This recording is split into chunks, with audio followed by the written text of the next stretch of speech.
सगळं चुकतंय म्हणतोस, पण नेमकं काय चुकतंय हेच कळत नाहीये ना?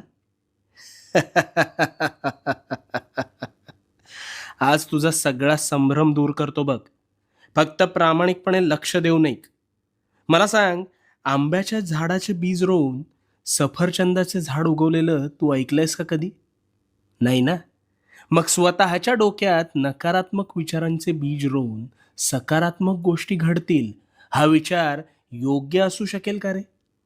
कदापि नाही. पण हेच घडतंय तुझ्या बाबतीत.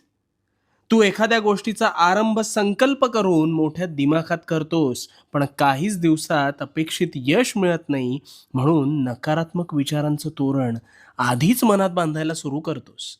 आणि मग गोष्टी मनासारख्या होत नाहीत, म्हणून कायम रडत बसतोस.